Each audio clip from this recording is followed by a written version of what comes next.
Hello, so pio nau te ho. Tuni ni khun zong thu sim dang khat na ngai khom kit tau heti. Tuni ni khua thu sim na ngai khom dio chu hi le. Ke man ka sut. Pa hoi zatam la a ke ti hin. Lunglut ta bula ko na chai na chan ge na ngai din masa penin kain ti mi. Chule he channel a hin hong wa lut masa pen hi a. Channel he subscribe na bol lo lai hi le. Ngai lut na nei puma subscribe ne hin bol pi dingin zong kain ti mi. Tun thu sim chu lung lut ten anangai pan tau heti. Mi banga la sa thim zong ka hi pon he zong le langai la sa ti ha wang ka pon tho le zingi. La langa lung lut mi khat ka hi zi in pathin la lung len la tin zong ka hle khen chum pon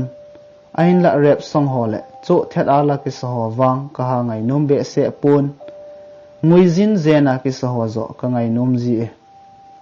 Nikhat ki yang YouTube ka lunin emi la tha dem tin ka hol le tai kana za kha lo be la khat ka hin ngai do tan ai le ka ngai num hle zingi he chela chu Anjali lam nevin chung chol hla ahung su in kelian pi ding vai mon gul changin hin kho kanamang zan thip chol thla nuza ana e gul lun thli thonggu nu to pha chi sa lung sit na chun naw bang e ka sa ji tai tia mauzela ana sa chu a hi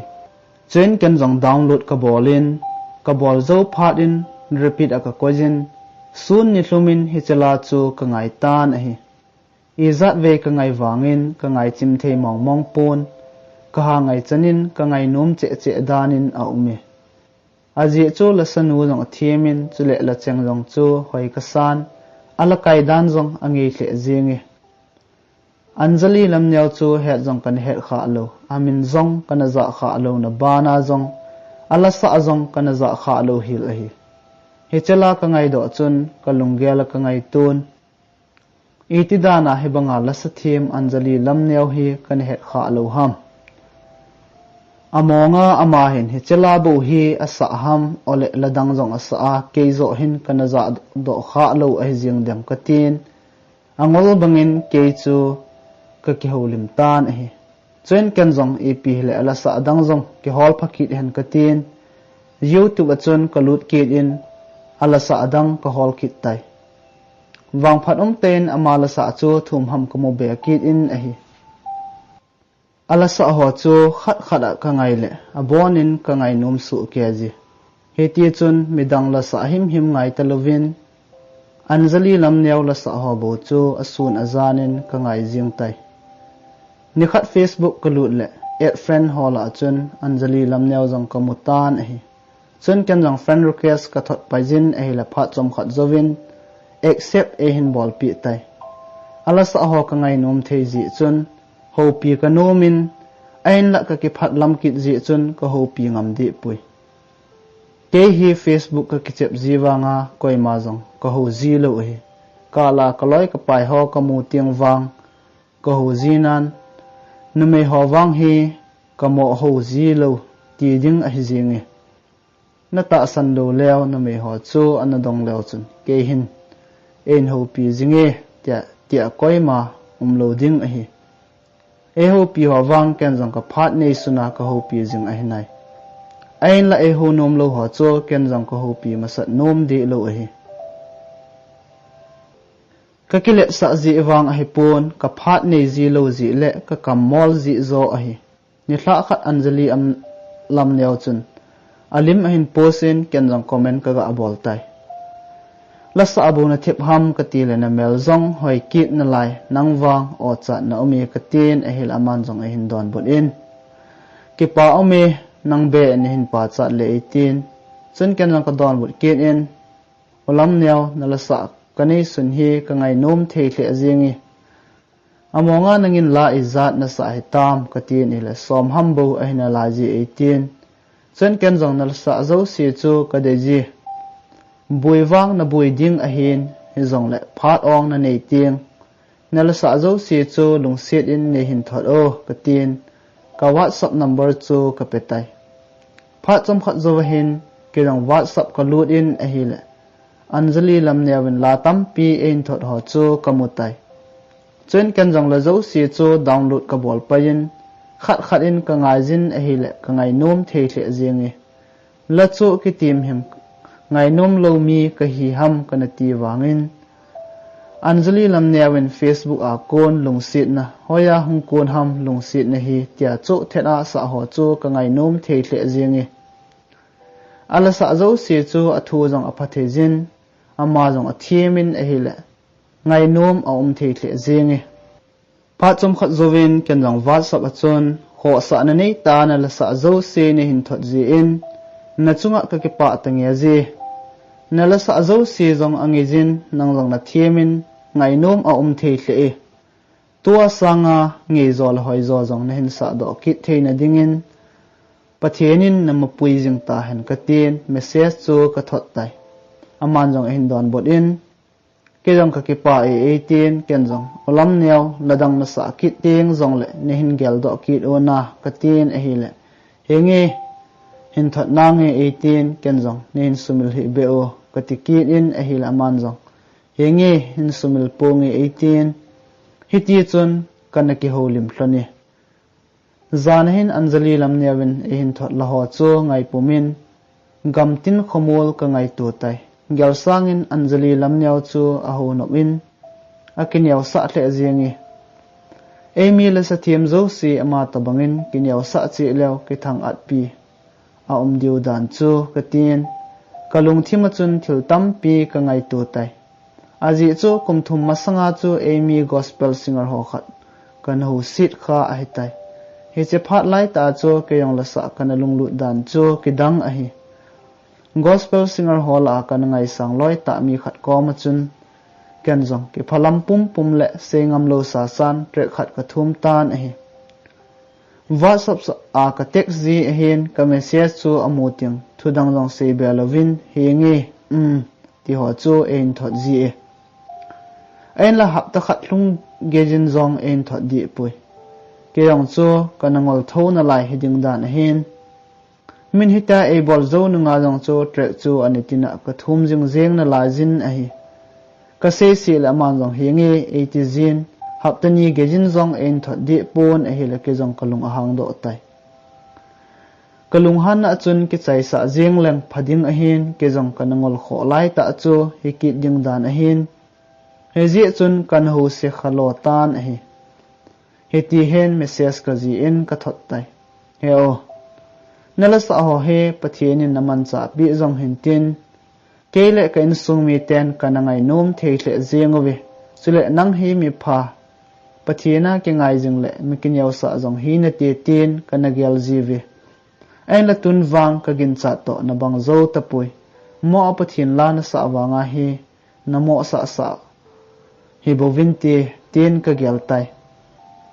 nang sangin lunglen la sa ho zo akin yaw sa zovin a ho pi no zovi tu kalin wang ken jong hin ho pi ki tapunge katin hitia message ka thot asim zo chun e hin don bodin ka boi zia ka hin thot thelo hi cho lunglen la sa ho to nei te ka jing wang ka lung adam pui he jong le ima sei punge 18 ka trek thum jong chu e hin thot tai don but kit lang ngi mo che che ka sei do ding a hi ta ji chon thip chet a ka omen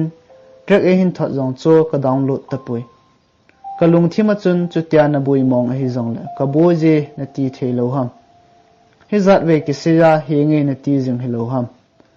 kalung han phana ne hin thot thele kalung dam pe a jong ne hin thot the helo ham lung han nunga he trek chu ki thot tu a i pya ki pansa ta ding ham ka tin ka kam chengin wang ka sei do di pui choin ka ki ho hlon na message do si chu ka delete in a number jong ka delete tai ata bia boina inele boina kani je ti chu sei ha salo hil hi ole boina kani je ti chu nyawna ta egel ham wang ka hepui among monga mi kha chun boi phat jong kini chi ji hen chubanga chu boi lo phat jong kini chi ji a hinai i boina ho wang ke bang chi lo ding a hen he jong lam him khat chun boina wang kini chi ji a hinai mimin thang hole mi ching hon bo boina hi ani zo hi pon mi vai cho hon zong bui na hi ki nei chi ji a hi bui na kan ji ki ti zong le hapta khat hapta ni lom wang asun azana koima bui lo hil ding a hi chutia bui mong hi zong le ka bo ji ti hitin WhatsApp zong online dal hen jing lo ding ham ke dinga a bui wanga chu midang dinga wang bui di pu loading a hi epzi a hi chu ka sei ham itil a bui ji helovin akile sa ji le e thot nom lo ji a hitia chu e bol a hi ti ka sei do nomi chutia in thot nom lo mong a hi zong le ka thot nom pui e tingal le ki chi ding a hin chuti le ken zong ima ki sei lo dinga emi te mong hin kile sa he compulsory subject a igel jiwa e hitiu he la khat le ni asa lai le a phat a pha akin yaw sa dan jong ui cha gu cha bang jing ama wang la som te bang hin sa concert a thum ve ham achi le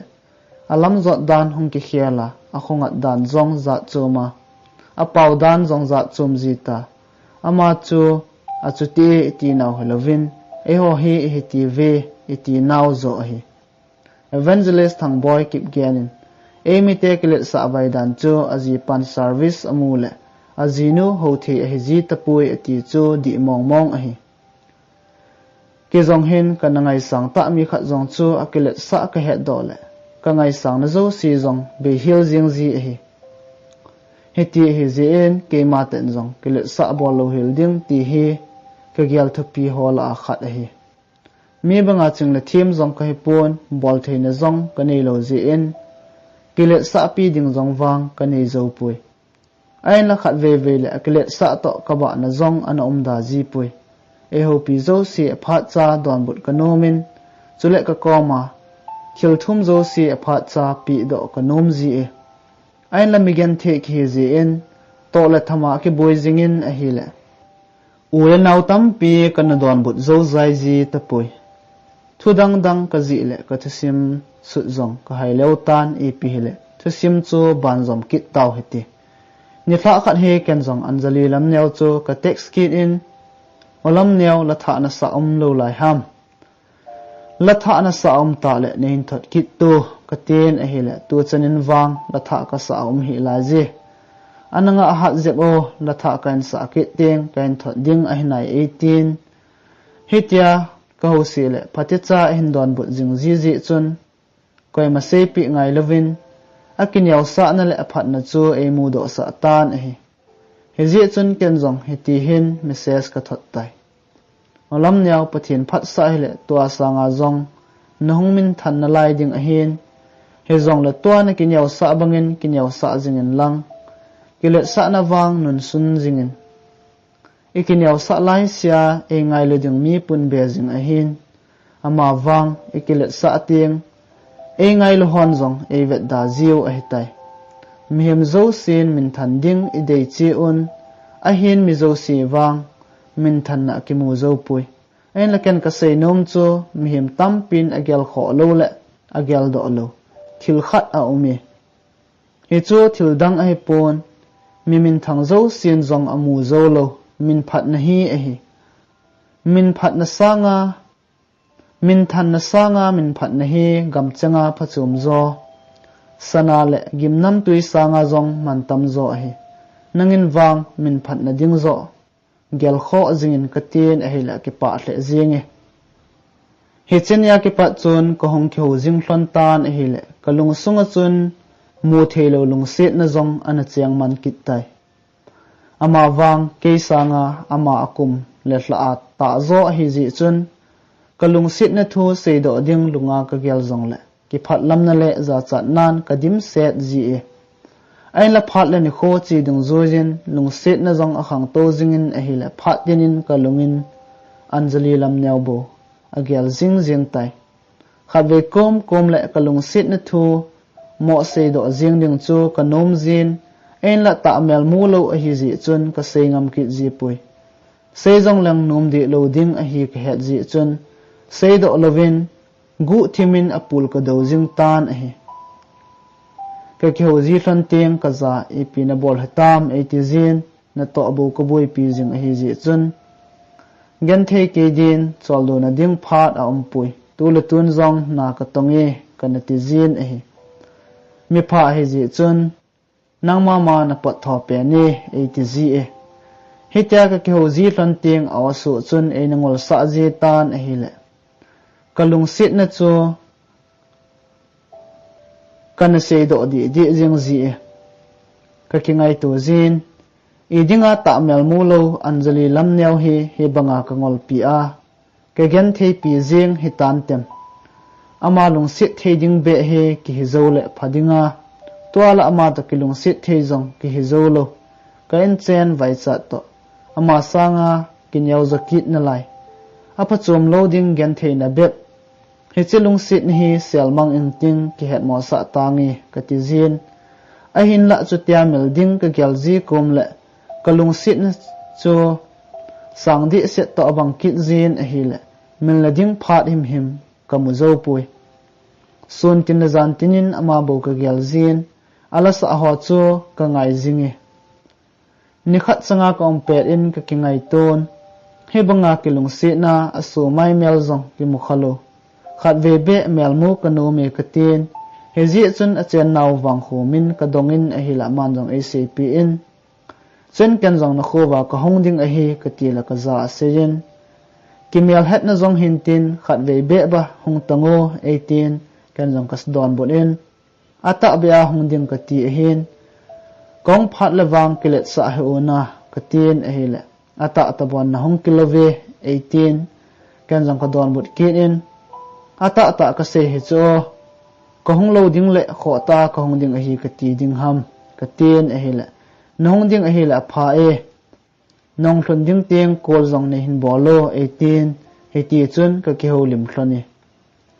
jing kho hong wa le lanu anjali lam neu ko ma chi ding ka hi ta ji chun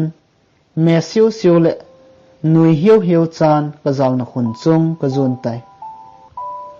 jing kho hong wa in solama konin chung to ni san jong ilen naw sit le chung a hin salwa tan hi chen ke jong ka ki tho do in lanu anjali lam neu kom zon dingin ka ki gong tai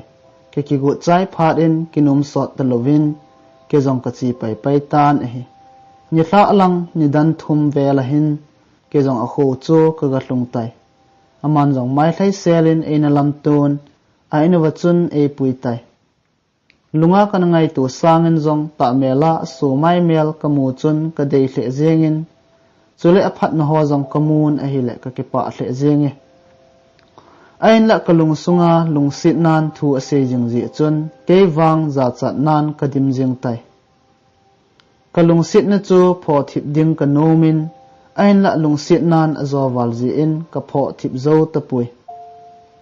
ka za chat ji chun se ding jong ka vaimon thip chenin ka mo jing tai ka za chat ji a hetia kom a hi chu e het thim phat in ka kom a hongin ka za william enati ham na thip chet zengi ole na za cha khat to ham e hung tin chen kan jong ka don bot in aza seding jong ka het lo ji a ka thip be ai bove an ne zo tiang pot do hetina ka tin e hel aman jong e don bot in henge pot do na heti ep laken an hin hon ingi e ti zovin an honin achi tai kanagel kanangai tu sangin an ko te jong apathi hle un a hi ni thla an ne zovin ke ni jong ka pot do hlon tai ka chi hlon le lampe chun anjali lam newen ka za sejin william amonga hoja ichi ding ham ole kaloi ho ko ma ichi ding ham 18 chen kan jong ka don bot in aza koi ma jong ke helova mi na chi ding jong chu ka za chap bove ka tin hel ama jong e don bot kin in hango hel phat som khat he ko ma khun ga to heti 18 waiting set achun e puitai waiting set achun ka to hlonin a hil thangwan sanga konin chung chol thanu jong ahung su do in elian now si le chung en salwa su tan a hi chol thwa nu za anjali lam nyaw su mai ka vet chun de chim lo lung si nan su mai atomin a hil mit phel lovin ama bo chu kana ve jing tai he chepe ta chun kalung thima thil tam pi ka ngai ton kalung sit na la sial mang zo hoi ai tapun se do jiang ding zong mi banga bol theina nei zong ki hikit lo kisun lal nan kadimi ahil ipi kati ding hitam tin koi ma het pi lovin kanalung boi dan tai hitya ka ki gyal pe chun anjali lam nervin ein ho pin kaza ipi zong na gyala na thip chet ki jiang hitam 18 chun kan zong ka don bot in aza lam vet a ka vet jiang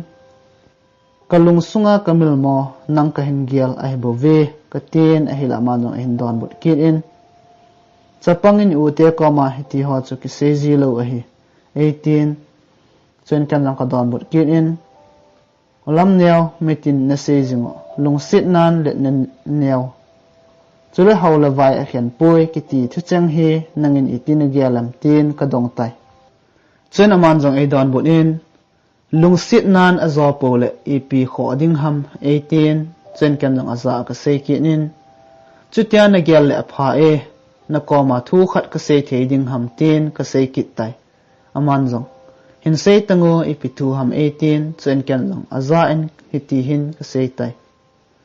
hi che thu hi na koma sei ding a wang thling zo lo le melom zo lo chu ka hinai hi che thu hi na koma sei do ding kanop na kum khu asot tan a hin la ne lo gan the ka hi zi in kisun lal na le za chat nan kadim zi e bang tange kati wangin ka bang zo di pon mil tange tia izat ve ka ki gyal wangin ka hin mil zo di pui na koma lai leng gol dang jong tamin tin si na thep na ne jong tam nan ti ain la ken ka hin lung sit banga nen lung sit ding wang pon ti ka lung sit na hi all olan hin he thim be be na lai ding a hi zatam pa hoila a ka dei thlen ta mela ka hin mu masanga ko na jong lung sit sang pen kana chan sa chu nang na hitai ahin la ka za chat na le ka kisun dal nan e ni sei do sa ngam ji pui he jong la tun wang ka milung sit na hi ka sel gu zo tapon na anga ka lung sit na thiang sel he ka hin bu hla jeng a hitai chapang tin jong ne gyal sit dan lang ki ngai pi na le lo le kalung sit hi ni san pi jing tan tiana koma ka hung tau a hi lung sit na san walta ji in a thon ding wang ka phal poi ka tin kalung sit na chu imang zo lovin ka mo sei thla jing tai phat chom khat aki gyal zovin ka za sin iti ta le lung sit na thu na hin sei do dem tia ka nga jing jeng a hi henge kan jong nang ka hin lung sit ni tia kamdam hiu hiwa e hin dan bu chun ka to na mun zong ka heta pui ka ki pa wal ji chun angol ka bang jing tai chen ken zong aza ka se ki in namilung sit na chang dia zong lom zo lo ke ngai lu zala lung sit ni hin chan ji in na chunga ka ki pa hle zengi to nya pat a wang u kan ti ji te lo ding gol zo ka hin ti ji ding na hitai nangin zong to pat in gol tin ne hin ko ji ona ka tin e hil aman zong henge ke man jang gol tin na hin ko ji tangi 18 heti chun chol thawa no ja ki hom tho ta in thim tu ka su thlonin dam sung hin khwa ki hian kit te lo din ka ki tiam thlon tai lungsit nu ta to khom wang anum hle zingin a hila pha chi lam zong kan he phata pui zan asot thim phat in ke ni zong kong ki le kit thlon tai heti zan chu ke ma dinga ki pana zan a hi zing wangin jing kho hung wa le kile kit ding ka hi ta ji chun phat chu ko hom tho hle zingi kalung sit nu zala a khowa chambe ding chu kanomin a hin la ne lo gen the a ki hi ji in sot the jong chu ka hi kit pui a ji chu in langa ne ding khat chan jong e nga lo to ding tam pin e nga jing jing a hi zan samang zal phat a hi ta ji in pun long e pha pi un ke jong kalum tan a hi imudinga lum ka hi zing ta wangin kalung thimin thil tam pi ka ngai ton a hi le kamit ka sin jing wangin ka i mu hlu thei di pui heti chun zan sot samang jong zal thei lovin ki gyal nan ka khowa jing tai jing khowa in ke jong ka ki gongin ka wang kho zon dingin ka hong ke le kit tai khat ve ve le fona konin ka ke ho ji thlonin ain la ama abui lo ka le ke ka boi ki zin a hi le lung na chima ke ho na phat wang a thei zi ta pui ka ngai zi wal zi chun ka lung thima gol lung sit mel mu ka no mi o phat le ni kho cha loi loi jin lang kum le thla zong ke hei loi loi jin lung dei nu to lung tu a nui khom na ding tai kho hung wa loi jin changin silung komung zo pui ka tien phat le ni kho cho ka sim sim jiang tai Christine in sung khat sim khom pi jiang ding bo cho ka no min a hin la ka in sung din mun ka vet ji ting ha sa ka saki zin a hi le ki gyal ta anawang ka nei thei di ji pui ka ngai wal ji a chen khom pi ding ka no wanga lung sit zala again thei ding ka phal ki ji lo hi aji chu tua ka ki chen pi le gen theina tam pi thu ding chu seilawa zong kamu sa hi ni thla khat ken zong lung sit nu chu fon ka bolin aza gol phat tina na koma jing ding bo ka no mi na koma jing theilang ka silung lai damin tin ka lung hel na zo si zong silpon bangin bang tangi ain la nei lo gen the ka hi ji in to la tham ding atam walin a hi le ka lung dei bang ta in ka hong vil zo ji pon chule na lung dei bangin zong ka hong thamon zo ji pui gol nang wang no min hin kho mang jing na na ti na aji chu nam sunga mi het khat zong na hitan na koma lai leng le na thamon ding zong ki wat pon ti ke wang changa hin kho mang jing ka hi ji in a phat tinin nang bo ka hin gyal do jinge na koma lai leng hon bol thina zat zat ni jun tin ke sanga dong hoi le mel hoi zong tamin ti mit vet dinga wang goldang to vet ka the ka hi pui in la mit mu thelo lung sit na wang alinin asange ti hi hin sumil lo zenin in zola na chunga ka ke pan hi kanan le khan tin na chunga ka ke na zo se zong thlelon nan mul su khang ka ti ken ka hin lung sit bangin nei lung sit jingin lang ken ka hin ngai bangin ni ngai la chun ka no me ka tin pha chom khat zowin anjali lam nyawen jong ein don bot in ka za kanam gol hlang mel hoi chu izat jong le kalung sit pa bo ka dei pe ni adong hoi tam hen bol thine zat zat nei jong lew kalung sit pa bo ka ngai pe ni kanam gol hlang dong hoi ho zule sa boi jota nang wang ke ding in na fit seli gol thang tampi to ding halloween boi jing jong le to le thama boi jing nang ka hleng zo e gol nang wang zule san hong ki bol lo zeno na ki bol nia pat igen thei ding a hi ti sumil hin mei thai siam le chaga sim din wang ki go pui ti na hi chu nang la ke dia zong ham phat na pen a hi 18 chun ken jong ka don bul in gol ni sung lo lo zeno zule sa kham na thei thil ho ka boi pi lo bona he banga ki gen thiza he cho chu ka boi pi le I ka ti ding ham he ti ho chun ke wang boi pu nge ka tin chun amanang hin don but kin in gol ima ka hi lo wangin boina tampi ka nei ji ji in na lungdei bang ta in zong kain ho pi thei ji pui he zong le lung sit zalin ne he thiam zungo na 18 chen kan zong alung vietnam he ti hin ka sei tai gol nang dingin wang boi pi ding zong tamin tin gol hlang pa hoi zong tamin ti ai lo le ki hian ngap ding hitam chutile nangin zong ke sanga hoi zo le phazo goldang ki mu na tin nakipa na zong hi zo ding a hi chuting ken zong ka gen the ki ba pi ki hol lang ka ki som lal na zong be tan ti ka tin a hel a hin don bot in gol I dinga he chu chu na sei ki jeng hitam ole ka lung sit e nei ti wanga lung sit lem zo nei chan dan ham ven kain lung sit na wang dam sung hin khwa ding mong a tai ka thim thu hi ananga zo pa hoi za tam la a pa ding le chul ding in ken ka hin phal pui ka dijin ka nga je lungin nang bo na cham jing jengi ka len na sit le chunga hin goldang hung tam jong le nang bo na hi ke kinep na pen ka de le ka ngai chu pa dang anga building in ka phal pui thing te in se jingi tu lai nat na ki sei atam tai nang la ken wang ichung mang pa le chun le zo te lung dei lam a hin adin thing selin hin kho mang hetin sing sung mi lung dei zon din ki go heti 18 hetia lung sit nun e ho pi chun I chana e lung sit ham ti chu ken zong ka hechin tan a hi ken zong ka lung sit lo zi a ki khen ding ka ti a hi pon ka lung sit wal zi a lung gel ka vet zo a hi chun ken zong ka don bot kin in aza gol na kam cheng le na thim thun e thim ngole la sa bo na thep ham ka ti le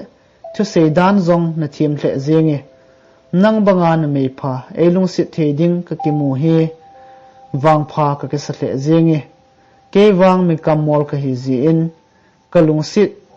na san bang ta in zong ka kamin a sei do zo zi pui he zong le ka chan le ka mai sun wang ni he thim na na ti na ka tin e hila man zong e hin don bot in henge selovin zong ka he thim nai nangin nei lung sit bangin ken zong ka hin lung sit in nangin nei bang ngai bangin ken zong ka hin ngai zi ite ta laba ilung tup hlon hi imur so te dem na e hin tin chun ken zong ka don bot in ken zong ilung tup imur so na ding ni khobo ka nga lal pe ni kho izat a wangin ilung tup imur so ni kho hi ni kho zo sila a ni kho thu pi pen hedingin ka gele hi chini kho chu ong hlun ma sang sin kita ta in pangjing hetin hlep na ho zong lung se phu det nan nei zo heti igal dot jing hi chini kho chu ong hlun theina dingin I taw na hon zong kop jing hetin na katin e hila man zong henge gol ka taw na zo sin ka sumil khapui e ni zong taw nan khat la khat ki gel do jing heti 18 don but kit ding ka ti lai ta in ka phona network ahong be tai as e pi network zong heza mi ke hu lai lai le hong be ji ham ka tin avel velin network ka holin a hin lao mong mong tapui sun lang hin network ahong umin anjali lamnyaw mi school zong som ana ume chen ken zong ka le phone pajin a hil a chi thei tapui izat ve ka kol wangin sui sofa kiti zingin a hil ka kol do zo mong mong tapui hi chenya ki pat chun ama akona kol zong ahong ji tapon ken kol ka bol zong la chi thei mong mong ji tapui wasama ala sin ka vet zong le a online lo na phat a sot tai kyo lo na phat a sot phat in kalung alengin gel lo ding tin cheng lungin ka gel tai ka vil zo lo zia lung sit nu hi lung thoza ang dang a koi jing a hita dem ole a fon zong hi sengap ngap hitam itimong mong hitan tem katin thudang le ladang him gel theilovin phat zo sin lung sit nu bo chu ka gel jing jing tai hitia si lung mong mo a hin kho kaman la jin ka fon rington ahong gingin ken zong koi ham tia ka ga vet le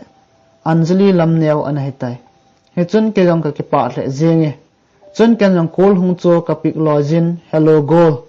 na dam jing hinam ka tin a hile aman jong a hin don bot in ka za henge pathian lung sit zalin ka dam jing nai nangla na dam jing hinam e hin tin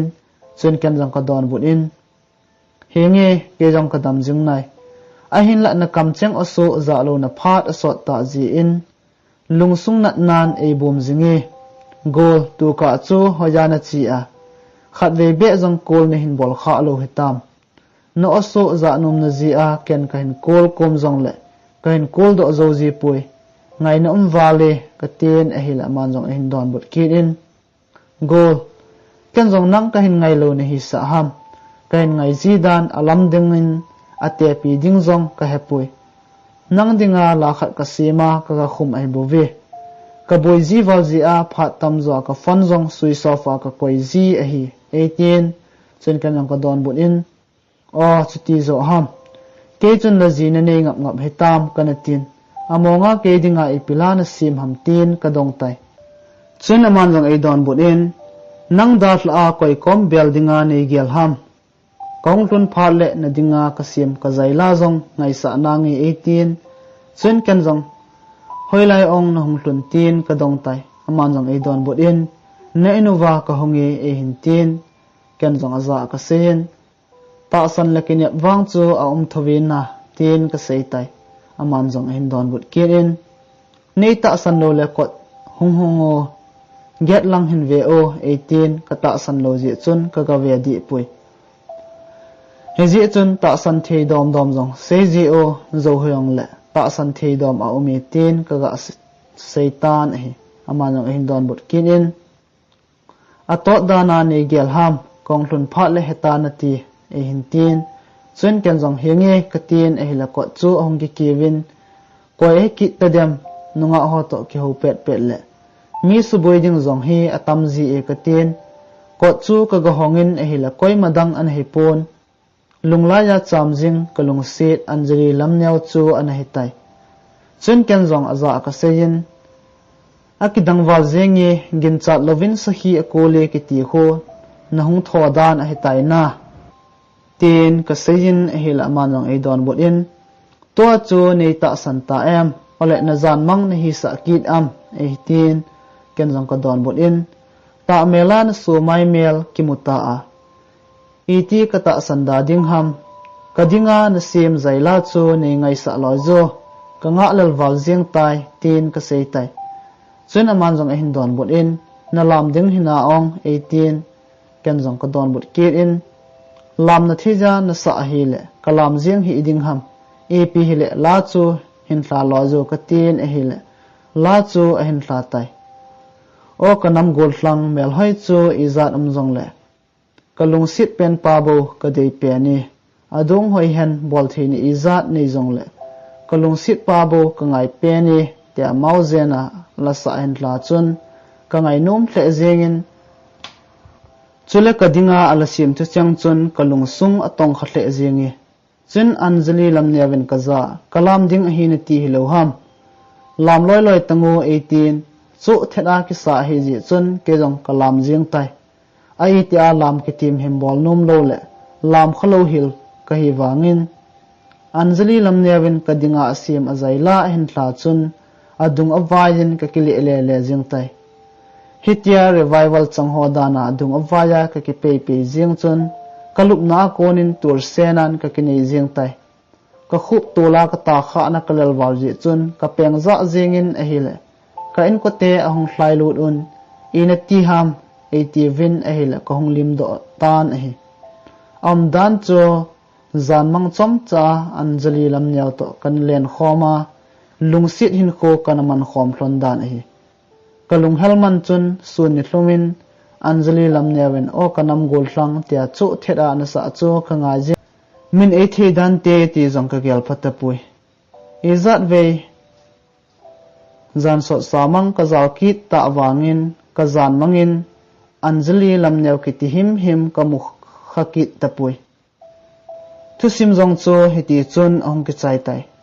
lunglut ta hin ngai ho zo se chungin ke pa thu ka hin phongin chule thu sim hi ngei na sa an ngai nom le like comment chule share jong bol na thein het le ni na bol pi divin jong chai na penin ka hin te me